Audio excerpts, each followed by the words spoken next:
Това е твой ден. В студиото продължаваме разговорите около предизборната кампания и за това за какви избори се готвят партиите, на какви компромиси са склонни, какви заявки дават за следващите си политики. В студиото сега е Васил Стефанов от Продължаваме промяната. Здравейте. Здравейте, госпожо Печо. За вас 47-то Народно събрание беше първо работно място като депутат. С какви впечатления го напуснахте и с каква мотивация се явявате за ново място като депутат? Ами, напуснах 47-то Народно събрание с лека горчивина в себе си.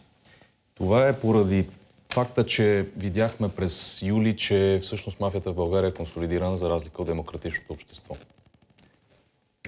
Това е причината всъщност аз да си тръгна с неприятни чувства, защото видяхме как един бивш коалиционен партньор всъщност саботира едно действащо редовно правителство. В момент, в който имахме война, вече от февруари месец, в действаща, повишаваща се инфлация, в момент, в който със сигурност на България и беше нужен редовен кабинет. Да не говорим за плана за възстановяване и устойчивост, който тепърва предстои да се приемат множество закони за кратко време вече. Това ли беше основната пробойна в управляващата коалиция? Има такъв народ, това визирате? Да, те бяха партията, която напусна коалицията предсрочно. Вие бяхте част от енергийната комисия. Точно така. Хаоса в енергетиката, както президента го определи, беше подложен на най-тежки критики. Какви мислите, че бяха вашите пропуски в тази сфера и какво можеше да се направи? Каква трябва да е политиката от тук нататък? Пропуск смятам, че недостатъчното време да осигурим тези слотове, за които става на въпрос. 6 танкера. Бяха 7. Служебното правителство договори един. Договорът, който беше с производителя, държа да отбележа, не с посредник, беше за 7 танкера. В него се съдържаше така наречената клауза Condition Precedent, което означава договор под условие в българското право.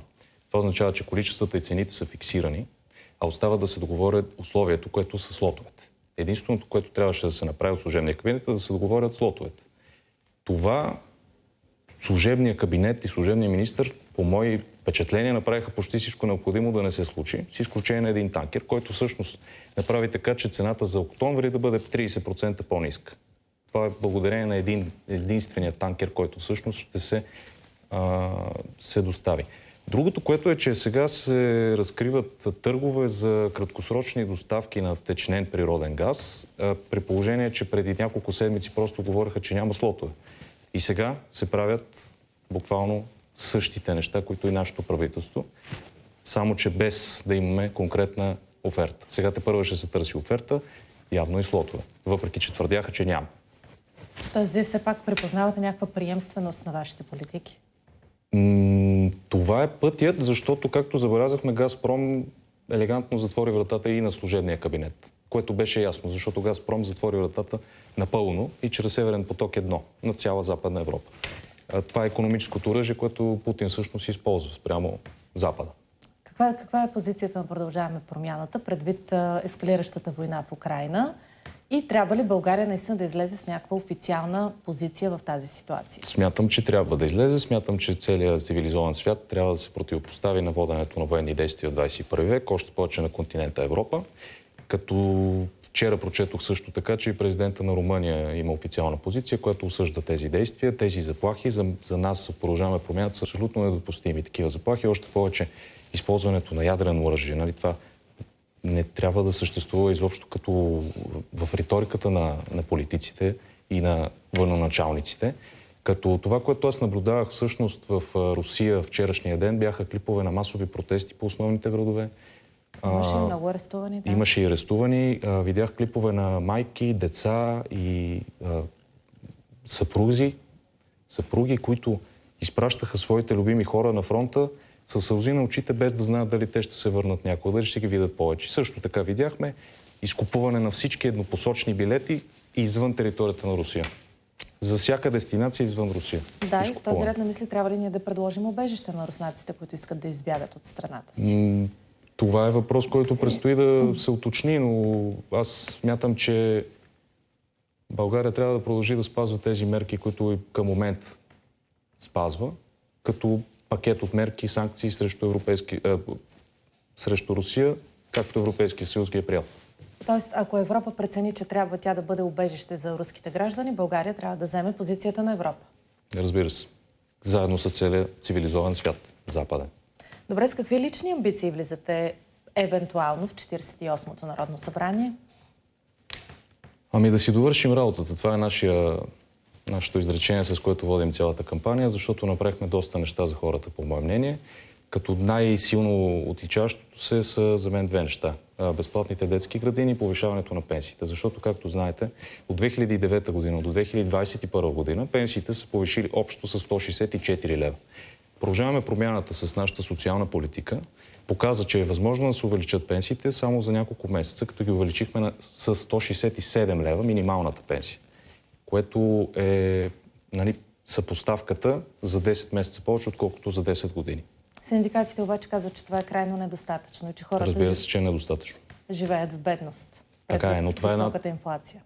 Инфлацията за август месец по данни на Националния статистически институт е 17% спрямо август 2021 година. Инфлацията е повод съвсем разбираемо българите да бъдат притеснени, но за съжаление тя е вследствие на това, че сме най-бедната държава в Европейския съюз. Затова толкова осезаемо усещаме. Защо сме най-бедната държава обаче? След 12-годишното управление на ГЕРБ. И това отново го съобщавам с огорчение. Добре, какъв беше вашия принос, за да се разбие тази стигма около това, че сме най-бедната държава? Пакет от социални мерки. За съпоставка също за най-бедната държава мога да кажа, че за първото 6 месече бяхме първи по икономически ръст на индустриалното производство в цяла Европа. Дори задминавайки Германия. Това са официални данни на Евростат. Отделно от това, пакета от мерки, които ние приехме с нулево ДДС за хляба, брашното, с компенсациите за бита, за битови потребители, за небитови потребители, извинете, за електричеството. В актуализацията на бюджета също заложихме таван на цените на електричеството чрез въвеждане на 250 лева на мегаватт час с дотиране от държавата, доплащане от държавата на всичко над това. Това цели да запази инфлацията най-малкото на нивата, които е да не се позволява увеличението, защото бизнеса може да си позволи производство без да увеличава цените. Като за това обаче държавата ги компенсира. Бяха ли достатъчни тези мерки и какви нови бихте предложили в случай, че отново се окажете в управлението на държавата? Продължаващи мерки бихме предложили като компенсиране на цените за природния газ, компенсация за битови и небитови потребители отново, за да могат да бъдат поносими. Също така искаме да увеличим минимална работна заплата, за да стане тя... С колко? За 2023 година 860 лева, мисля, че беше цифрата, да стане 50% от средната работна за страната, защото това е справедливо. Да удовлетворите искането на синдикатите, реално? Не съм запознат с искането на синдикатите, но реално повишаване на средна работна заплата предполагам, че би ги удовлетворил. Добре, обсъждате ли вече евентуалните предизборни аритметики, къде бихте се подредили в 48-то Народно събрание? Вярваме, че бихме могли да съставим кабинет в 48-то. Самостоятелно? Не самостоятелно, разбира се. С кого? За конкретни коалиции бихме говорили след 2 октомври, защото към момента цифрите не са ясни. Седмица преди вота все още не сте обсъждали кои биха били партньорите ви? Обсъждали сме, но пределно ясно е, че няма как да се коалираме с ГЕРБ. И най-силното доказателство за това е, че ако искахме да се коалираме с ГЕРБ и ако искахме да правим каквито да било договорки с ГЕРБ, все още кабинета Петков щеше да е на власт. ГЕРБ го изключваме като вариант. Оттам нататък? Между ГЕРБ и ДПС, освен в наименованието, аз не виждам разлика. И тъна беше в троянския кон в управлението, който ние допуснахме и не смятаме да правим тази грешка втори път. БСП, бихте ли преговаряли отново с тях? Бихме. Кирил Петков още преди седмица мисля, че заяви, че имаме добра комуникация, добър диалог с тях и с Демократична България. Как гледате на партията на бившия премиер Стефан Янев? Нямам коментар. В екипа, на който бяха и двамата... Така е, но е важно да видим първо как ще се развият изборите, защото знаете, че социологията отрежда място на Стефан Янев, друга социология не, както и за ИТН. Така че за това казах и в началото, че е по-добре да изчакаме изборите да минат и тогава можем да правим аритметиката. Определяте Има такъв народ като троянски кон. Какъв ще е тестът за следващите ви партньори, за да не се окажат такива, в случай, че имате възможност да управлявате? Преговорите и предишните им действия. Тоест преговорите около потенциално коалиционно споразумение, тъй като с ИТН имахме коалиционно споразумение, което смея да твърдя, ние си спазвахме 100%. Добре, кои са най-важните уроци, които продължаваме промяната си взе от последните 7 месеца? Всъщност последните 9, 7-те на управление. Че повече трябва да се доверяваме на самите себе си и на нашите способности. Това е главният урок, който аз бих искал да продължа в бъдещето. Ако изобщо участваме лично аз в Народното събрание. Да се доверите на личните себе си си. способности, да. Тъй като смятаме, че сме по-опитни, определено сме научили своите уроци в 47-то Народно събрание. Добре, благодаря ви много, успех ви пожелавам. Благодаря ви. Гражданите могат да гласуват за вас бюлетина номер 9. Това беше Васил Стефанов. Извинявайте, продължаваме промяната, продължаваме разговорите и след малко преди това вижте новините.